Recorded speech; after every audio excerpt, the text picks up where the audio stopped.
जिन लोगों की नींद मृत्यु के समान शांत और शिथिल होती है, उन लोगों का हर सुबह एक नया जन्म होता है।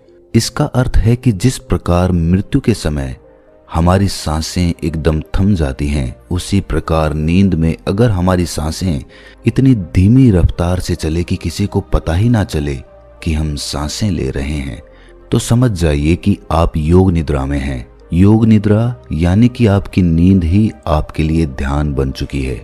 इसके बाद आपको ब्रह्म मुहूर्त में जागने का प्रयास नहीं करना पड़ेगा। आपका शरीर अपने आप ही बिस्तर को ब्रह्म मुहूर्त में अपने आप छोड़ देगा, क्योंकि साधारण नींद को पूरा होने में 8 घंटे का वक्त लगता है, लेकिन योग निद्रा में वही नींद 4 से 5 घंटे में पूरी हो जाती है। लेकिन अपनी सांसों को योग निद्रा के अनुसार ढालने के लिए आपको कुछ बातों का ख्याल रखना होगा। सबसे पहली बात, अगर आपको ब्रह्म मुहूर्त में उठना है तो उसके लिए अपने शरीर के साथ जोर जबरदस्ती नहीं करनी है।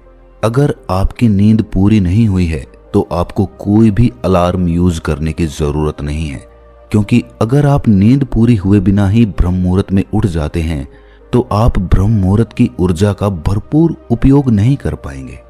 अगर ब्रह्म मुहूर्त में आपकी आंखें अपने आप खुलती हैं तो ही आप सुबह के ध्यान में गहरे प्रविष्ट हो सकते हैं।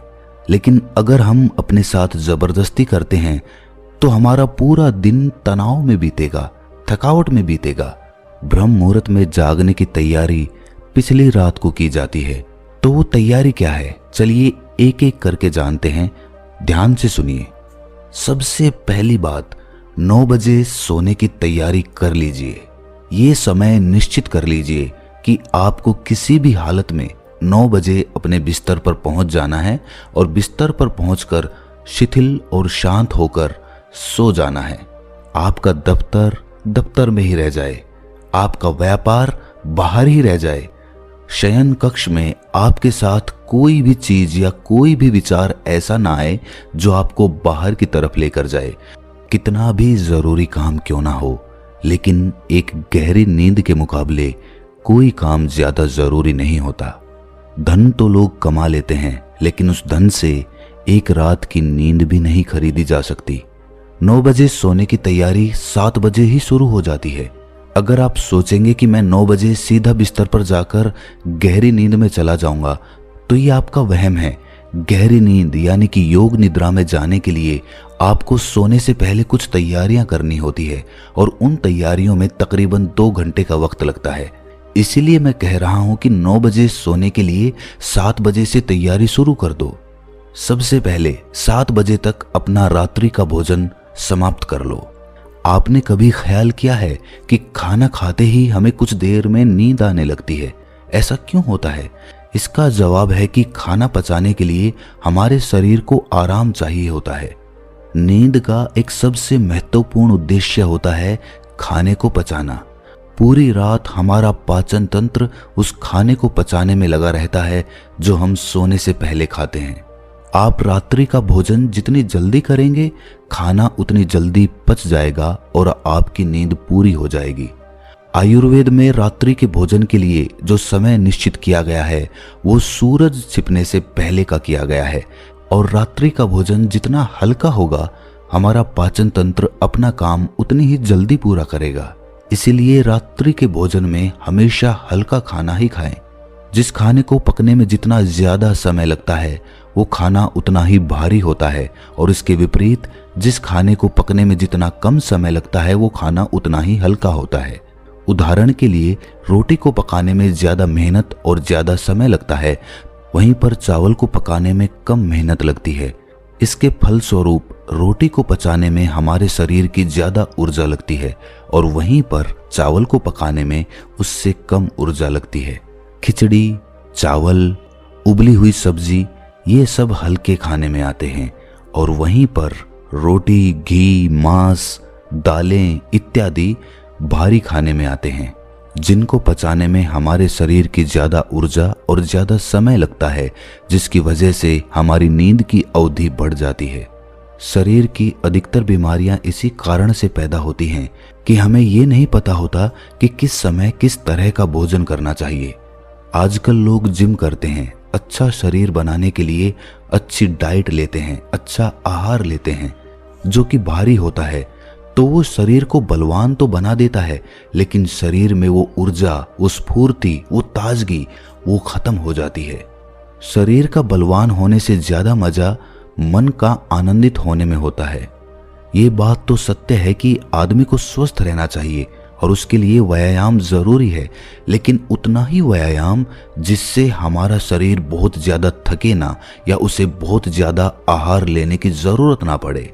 व्यायाम उतना ही होना चाहिए जिससे हमारे शरीर की ऊर्जा बढ़ती रहे, ना कि हमारा शरीर थक जाए। जब जिम करते हैं या ज्यादा कठिन व्यायाम कर लेते हैं तो नींद की अवधि अपने आप बढ़ जाती है, शरीर को ज्यादा आराम की जरूरत होती है और हम ध्यान को कर ही नहीं पाते। जो समझदार हैं वो ये जानते हैं कि शरीर को चाहे कितना भी बलवान क्यों ना बना लो, एक ना एक दिन वो मिट्टी में ही तब्दील हो जाएगा।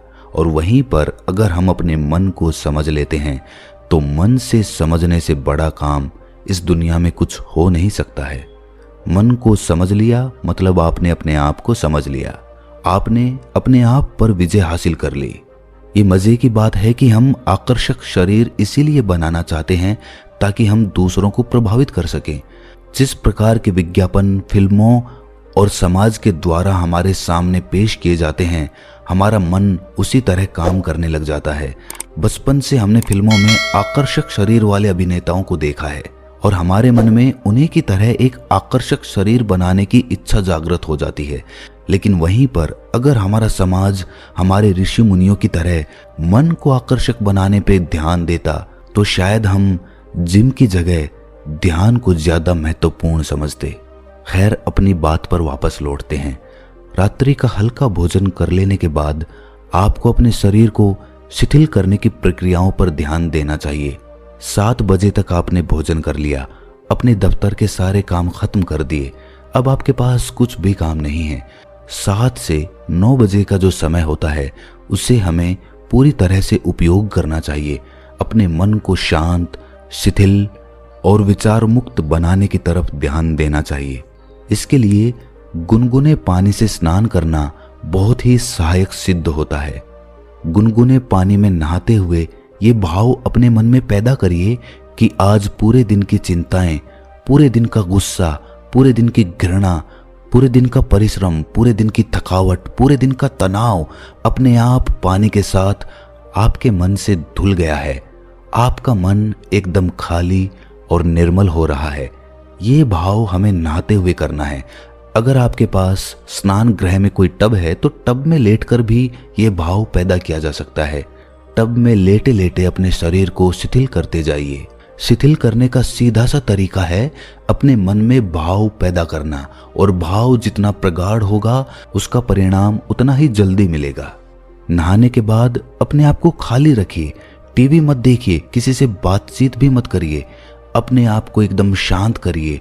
जो बाहर की चीजें हैं, जो बाहर की वस्तुएं हैं, उन्हें बाहर ही छोड़ दीजिए, वो अगले दिन भी वहीं पर मिलेंगी।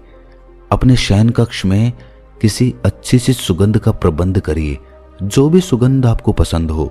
आप किसी अगरबत्ती या धूप बत्ती का इस्तेमाल कर सकते हैं, या फिर आप किसी परफ्यूम का या रूम फ्रेशनर का भी उपयोग कर सकते हैं। इसके बाद कमरे की रोशनी को धीमी कर दीजिए और कोई शांत म्यूजिक लगाकर, कोई शांत संगीत लगाकर अपने बिस्तर पर लेट जाइए। ब्रह्म मुहूर्त में उठने के लिए किसी अलार्म का उपयोग मत करिए। बस अपने प्रभु से ही कहिए कि वही तुम्हें ब्रह्म मुहूर्त में जगा दे। उससे बड़ा जगाने वाला कौन होगा? वही एकमात्र है जो आपको जगा सकता है।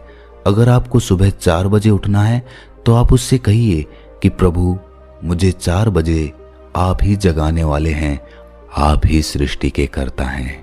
और धीरे धीरे ये भाव अपने मन में बनाते हुए आप नींद की आगोश में चले जाएं। 21 दिन तक ये प्रयोग करने के बाद आपको खुद ही एहसास होगा कि आप अपनी नींद में भी जागे रहते हैं। अब आपका जागरण पूर्ण हुआ। अब आप योग निद्रा में प्रविष्ट हो चुके हैं।